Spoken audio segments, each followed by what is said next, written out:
ಹೆಬ್ರಿ ಸರ್ಕಾರಿ ಆಸ್ಪತ್ರೆಗೆ ನಡೆಯಲಾಗದ ಅಪರಿಚಿತ ವ್ಯಕ್ತಿ ದಾಖಲಾಗಿದ್ದು ಚಿಕಿತ್ಸೆ ಪಡೆದು ತನ್ನವರಿಲ್ಲದೆ ಅಸಹಾಯಕರಾಗಿದ್ದು ಈ ಬಗ್ಗೆ ಮಾಹಿತಿ ಪಡೆದ ವಿಶು ಶೆಟ್ಟಿ ಇವರು ರೋಗಿಯನ್ನು ಬೈಲೂರಿನ ಹೊಸಬೆಳಕು ಆಶ್ರಮದಲ್ಲಿ ಆಶ್ರಯ ಕಲ್ಪಿಸಿದ್ದಾರೆ.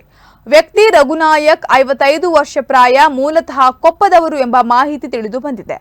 ನಡೆಯಲಾಗದೆ ಅತಂತ್ರರಾಗಿದ್ದು ಸಂಬಂಧಿಕರ ಪತ್ತೆ ಆಗಲಿಲ್ಲ. ಈ ಬಗ್ಗೆ ಆಸ್ಪತ್ರೆ ಮೂಲದಿಂದ ಮಾಹಿತಿ ಪಡೆದ ವಿಶು ಶೆಟ್ಟಿಯವರು ಆಶ್ರಯ ಕಲ್ಪಿಸುವಂತೆ ಆಶ್ರಮದ ಮುಖ್ಯಸ್ಥರಾದ ಶ್ರೀಮತಿ ತನುಲಾ ಅವರಲ್ಲಿ ವಿನಂತಿಸಿದ್ರು.